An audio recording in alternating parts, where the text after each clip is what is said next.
Colorado Springs is growing like crazy, and almost all of the growth of Colorado Springs is out to the east side of the town where there's a lot of land. It's kind of wide open prairie east of Colorado Springs. So today's area tour, it's gonna be a big broad area. We're gonna take you through Peyton, which is east of Colorado Springs, about 20 minutes.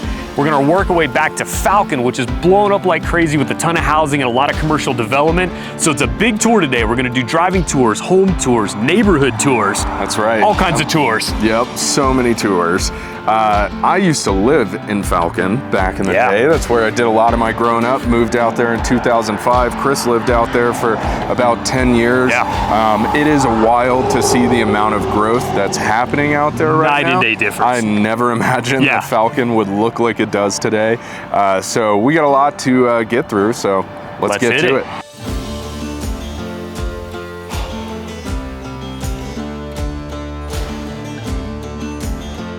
All right, so like we said, starting out in Peyton right now, we're pulling away from, I guess you can call it the commercial space in Peyton. Peyton really isn't, there's not a town, like when you think of an actual town in Peyton, there's a post office here, and that's why there's a lot of Peyton addresses. Like even Falcon is a Peyton address. So if you're doing searches for houses or anything, everything that's in Falcon is gonna say Peyton for the address. So we just pulled away from, there's a little corner store, just kind of has, kind of the basic corner store stuff, no gas or anything, but just your basic necessities. And then there's a place called the Brew and Q, which is a coffee shop. It's like a drive-through coffee shop. And they also have really good breakfast burritos, honestly. So, all right, so we're gonna kind of just drive through Peyton proper, and I'm gonna give you some ideas about what it is about Peyton, kind of the highlights, what makes it unique, if you will. So the biggest thing, like we mentioned, it's in the path of progress, if you will, if that's the right term, for Colorado Springs. So it's right on Highway 24, US Route 24, goes from Colorado Springs and it runs up to Lyman and tees into I-70. So there's a lot of traffic on it with folks coming off of I-70 down to the Colorado Springs, Pikes Peak area. The area we're driving through right now, you can kind of get an idea looking at the houses. This is the town, in quotes, of Peyton. So like I said, there's not a lot here. It's just a little tiny municipality, handful of houses. But the bigger thing is with Peyton, people like the area that want to get away from everything, honestly. Most of the lots and most of the housing around Peyton, they're gonna be 5+ acre lots. They're gonna be bigger parcels. You're not gonna have, neighbors right up next to you. There's no developed community like you're gonna see back in Falcon. So that's why people move to Peyton. It's also why there's a lot of concern about the growth of Colorado Springs headed out this way. We're gonna talk as we get closer to Falcon about some new communities that are going in. We're talking to the tune of like 4,000 to 5,000 houses going in these new communities. And it's all getting closer and closer to Peyton, which people that moved out here years ago, like I said, man, they moved out here because they wanted to be away from everything. So right now, we just jumped on Bradshaw Road and we're gonna head back east towards Falcon. And I wanted to do this part of this tour with you guys to really give you a feel for when we say Peyton, what the area looks like and what we're talking about. So I don't know if we'll catch it on camera, but out in the distance, one thing about when you get this far east of town, you're actually a little bit higher elevation than Colorado Springs proper. So you're looking at Pikes Peak. You're just kind of looking over grass prairie land, and then there's Pikes Peak. The city kind of sits down in a little bit of a low area, so you really don't see it too much. So unobstructed Pikes Peak views are another big thing that people move out this way for. A lot of horse properties, a lot of people move out here so they can have horses. A lot of it's zoned for horses. The bigger parcels that are 35 acre plus, still zoned for agriculture, so that's why a lot of people move out this way as well. Schooling, let's talk about that a little bit. We're about to drive by the middle school and the high school. Now this is, elementary school and then a middle school / high school. This is a rural school district, so it's a very large geographic district where the kids go to the Peyton schools. So, on up in Black Forest, all the way up to kind of the Elbert County line, and then out east, almost out to Calhoun, and then south, probably, almost maybe down almost to Highway 94. It's just a big rural school district. And there's not a lot of schools. It's kind of just, kids are getting bused to the major schools out here. So ratings and all that stuff, I honestly don't know off the top of my head. Niche.com, definitely check that out if you're thinking about the area. Schools are an important thing for you. but you just get a feel for wide open prairie land is kind of the geography and the topography you see around Peyton. And then just to the north side of Peyton, you get back into the Black Forest area. So that's where it gets really desirable, is because then you're back in the trees, you still have really good views, and you're out away from everything. So like I said, we're gonna work our way back east. No, we're gonna go back west towards Falcon. We're just gonna give you guys a little bit more idea of kind of what the terrain looks like, and then we're gonna pop into a big regional park that's a huge draw for the area.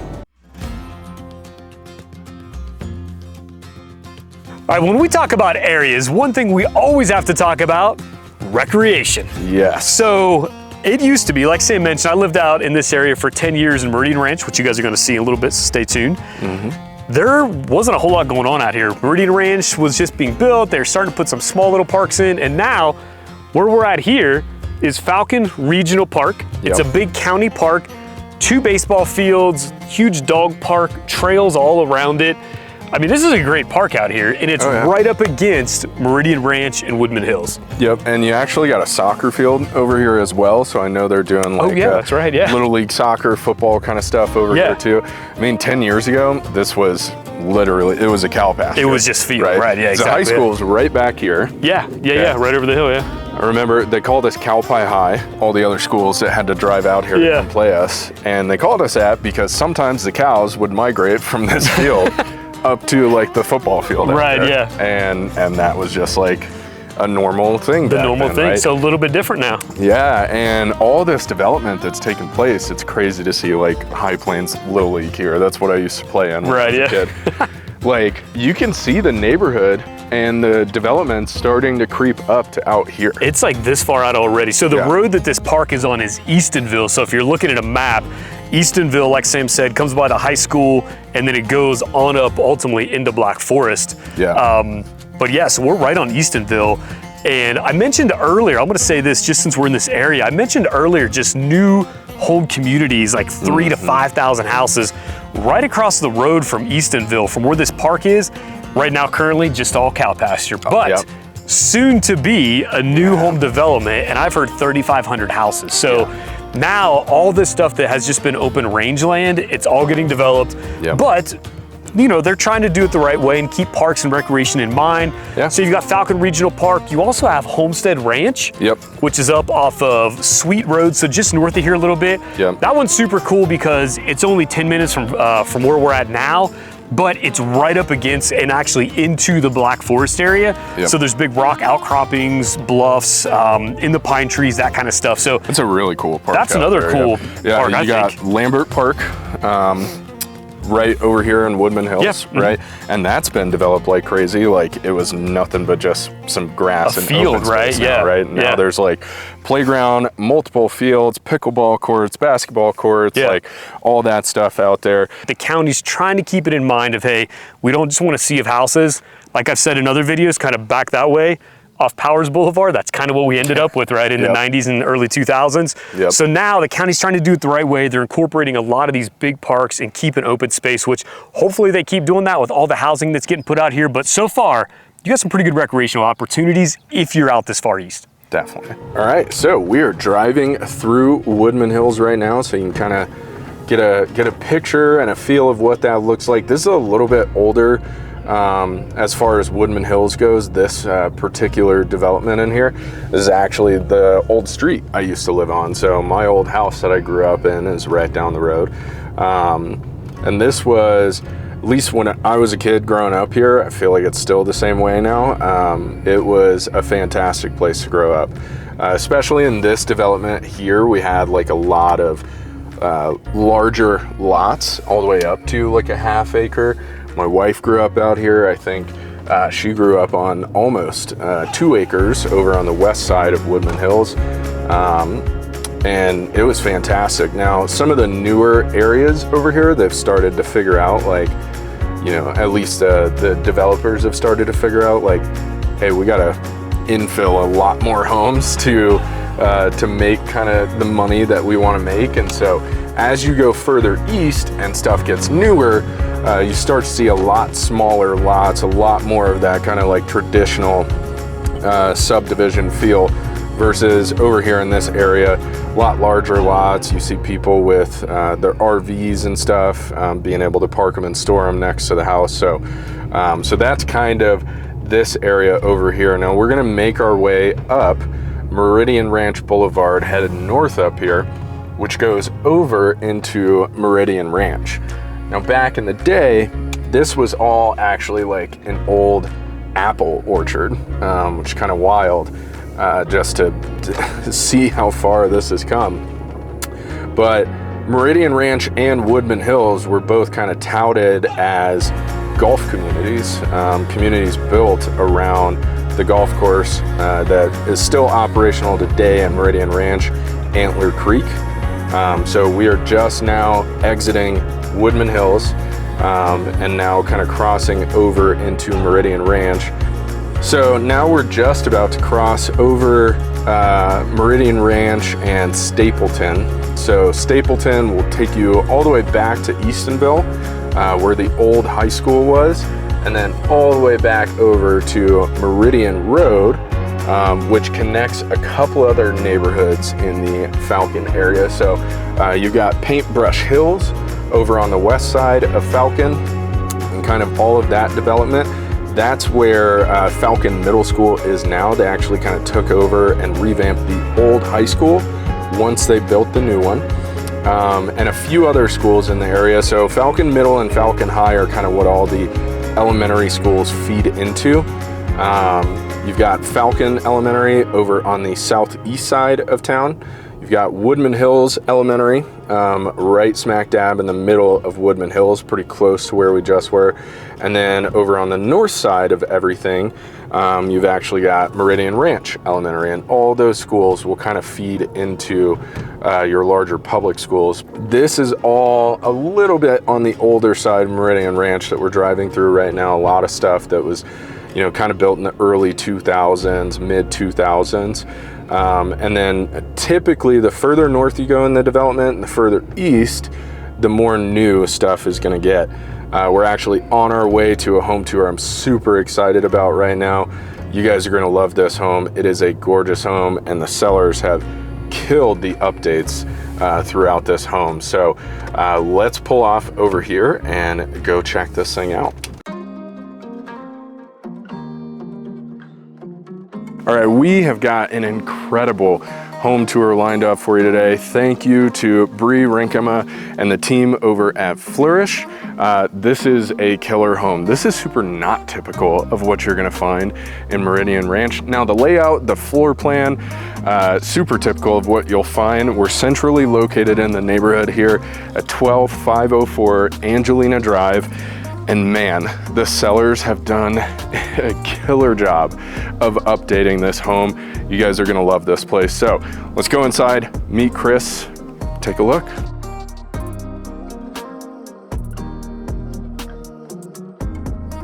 So like Sam said when you guys were outside, this house is not necessarily typical for Meridian Ranch. No. Now, this home was built in 2005, right when the community was, it's one of the original homes in the community. 2004, 2005 is kind of when they started to do a lot of building here. Yeah. But you can see in this house, upgrades galore. I don't think there's anything except for maybe the baseboard in the basement that's original in this entire house. So all the baseboards, obviously the kitchen cabinetry has been updated. Nice big island. I'm thinking they even expanded the island some. So like I said, all new cabinetry, new appliances, new kitchen island, new floors, new paint, new trim throughout. I mean, it's pretty much, like Kemper, you mentioned this, it feels like a new build, doesn't it? Like it really does. So you're talking a 20-year-old house, one of the original homes in Meridian Ranch, right across the street from the golf course, but it feels like a new build. Yeah, seriously. I mean, this place is incredible. You've got the stone countertops in here, the Wolf double oven setup on the wall over here, and a beautiful Samsung range. I mean, I can't imagine how much they spent in this kitchen, but I know, they killed it. The updates look incredible. The layout feels great. It is awesome. One of the things I want to show you too is the outside space out here. This is, I would say, slightly larger than the normal Meridian Ranch backyard. Meridian Ranch is kind of, that's a nice feature, is that a lot of the homes have larger lots. You know, it's not the little tiny 5,000 square foot postage stamp, especially in these original areas of Meridian Ranch. But this backyard, I mean, extended concrete patio, you know, you've got a little bit of grass, but super low maintenance with all the rock. it's just dialed in. You know, I mean, you've got your nice pergola, you got your nice cooking space over here. So what they've done with the backyard, I really like. One thing that's you always want in Meridian Ranch whenever you take a look is you really want to find something that if it backs to the west, you want to see the mountains. Yeah. And this house, unfortunately, no mountain views, you know, kind of sits a little bit lower, so you can't see the mountain out of the house. But man, that does feel like a little oasis back here. So outdoor space, huge benefit. Yeah. And I think probably the last thing we definitely have to show you is the master suite. Before we take you into the primary suite, I just wanted to mention this laundry room too. Like, the sellers have just made incredible like choices in their fits, features, and finishes throughout. Like, everything in this home is dialed in. Absolutely beautiful. All the bathroom spaces, like literally everything in this house is completely redone. So we step in to your primary suite and you have so much space in here, like so much light. But again, because of that mature landscaping, like no prying eyes, you can leave your blinds and everything open. And then we have your primary ensuite. Chris, take us through the bathroom it's dialed in. And one thing I will say, because you'll notice it as we're filming this house, is the furnishings are top notch. Like, everything just goes really well. I did note with the listing that they actually would consider including the furnishings and all the decor. So throw that piece out there for you. But the bathroom, again, this is not original 2005. Maybe Classic Homes, I think, potentially built this. Not original. Everything in here has changed. So, you know, frameless glass shower door, custom tile, the custom niche in the back with like the matching tile and the shelves. That's awesome. Brand new vanity. It's got the standalone tub that was definitely not in the house whenever it was built. I love the tile. I mean, honestly, the finishes that they put in this house, they're dialed in. They fit the decor super, super well. Obviously, your toilet room and then the master closet. Not a huge master closet for a 4-bed, 4-bath, 3,200 square feet house, but it's not small either. They've got, you know, nice shelving in here, so it really works. They've got the custom cedar wood around the carpet on the edges to give it a little bit of extra something in the closet. But man, I'm telling you, for a 4-bed, 4-bath, 3,200 square feet, right under 700,000, 689 is what they're listed at right now. You know, the basement is fully finished, 3 extra bedrooms down there with a bathroom as well and a huge rec area down there. So honestly, for Meridian Ranch, this right here, I don't want to say it's as good as it gets because they're still building new homes out here, but this one is pretty freaking dialed in. So we just left the house on Angelina, right down the road. Yeah. 2 minutes away. If you drive slow. Yeah. We are at the rec center in Meridian Ranch. Like Sam mentioned earlier, I lived in Falcon for 10 years, actually lived in Meridian Ranch for 10 years, right over on the 12th Green on Torrey's Peak. The rec center was one of the huge draws for us when we moved to Meridian Ranch. At the time, they had an outdoor pool, but no indoor pool. So now they have an indoor pool with a lazy river, basketball courts, workout stuff, weights, free weights, Smith machines. Fancy ab workout area. It was managed by the Y back in the day, so there were a ton of like rec leagues and all that stuff going on. I think all that still goes on. It's just, the Metro District manages it now. The Y doesn't manage it anymore. But man, like, what a huge bonus for the community, included in your Metro District fee. So, and honestly, like, this is like all gyms though, right? It's really not that crowded. There's every now and then, like 5 o'clock, on a weekday, sure, it's gonna get a little crowded. But I used to work out in the mornings at like 6 here, hardly anybody here. Yep. I used to work out with football buddies and baseball buddies here every now and then, and there was hardly anybody here, right? And then, if I remember correctly, they have a sauna here. Sauna steam room. I think they do downstairs. Down on the bottom level. And then, man, summer days here, like between this rec center and then the West Woodman Hills rec center with the outdoor pool, like we were there all the time. And we could ride our bikes here, so it was like great growing up as kids, like being able to pedal down to the rec center and hang out for the day. And then, man, in the wintertime when it's like poopy out, you don't want to be, you know, doing anything outside, like still having that rec center is just like to go inside. Getting to a point where other than like having to commute for work, which so many people work from home now, you almost don't have to leave Falcon to get anything you actually need. It's wild. I know, like back in the day, like we moved here in 2010-ish, and even then, like I always tell people the story, like my wife was driving out Woodman Road to get from the Springs to Falcon, and there was a sheriff's deputy trying to get cows off of Woodman Road. And now Woodman Road is like 3 lanes both ways, east and west. It's like a major thoroughfare. So it's definitely grown a lot. The Parks and Recreation within Woodman Hills and Marine Ranch, I think, are some of the best in town. You got the public golf course, Antler Creek, obviously. So there's just a ton of stuff that makes it feel a lot more open than a lot of neighborhoods do. So I think now let's get you down into what I call the town of Falcon and check out some of the commercial space. All right, so we are in what I'm gonna call the heart of Falcon right now. So Falcon, for years and years, there was a Safeway, which is across the way, and then they built the Walmart. Man. Everybody's all excited, crazy stuff, right? That was all these options stuff. we had. We got a Walmart, we were like, we're high on the hog. That's right, yeah. And now, you can see this area that we're in. This wasn't a commercial development that was talked about for, I think, the whole 10 years I lived here. Yeah. And then I moved, and then 2 years after that, they built it. Yep. But there's a brand new King Soopers, which is like a Kroger, HEB, you know, that kind of thing. This isn't just a King Super, this is a King Supers marketplace. Marketplace. So they got clothes in there, they got wine, they got booze. I mean, they got... What the Super Center was to regular Walmarts, that's what the marketplace is to King Supers, but it's nicer. But it's a little bit nicer, yeah. So you got the King Supers, you got a ton of restaurants. They are fast food, right? Yeah. You know, you got Freddy's, Panda Express, chicken place over here, whatever it is. But listen, beggars can't be choosers. That's right, because for so long it was the Subway and the Safeway. Yeah. Or next to it. Finally got a little Mexican restaurant that was like locally owned. We had the Chinese restaurant right next to that Safeway. Burrito Grande, that's the one next to Safeway. Super good, yeah. So we got options now, right? You know? Yeah. So we say all this kind of jokingly, but in all seriousness, now Falcon is the place where it used to be, oh my gosh, it's so far outside of Colorado Springs and I want to be all the way out there. We're now, like you mentioned earlier in the video, except for commuting to work, like you really don't have to leave Falcon. Like you have food options here, you got multiple grocery stores, you got recreation stuff like we talked about. So really, except for driving to work, and if you're working from home, it's not that big of a deal, right? Yeah. So it's just blown up now, and it's becoming that community that a lot of people do want to live in. Yeah. And you can find really great value, as we saw in the home tour. Yeah. And some really great homes in the area. So much development going on out there. So all that to say, if you are looking for a home, if Falcon is your place, or just Colorado Springs in general, we have helped dozens of families just this year move to Colorado Springs, and make that a smooth transition. So make sure you reach out to us in the link in the description box below. We're the guys who answer the phone calls, text messages, emails, and we'd love to help you make that move. See you in the next video.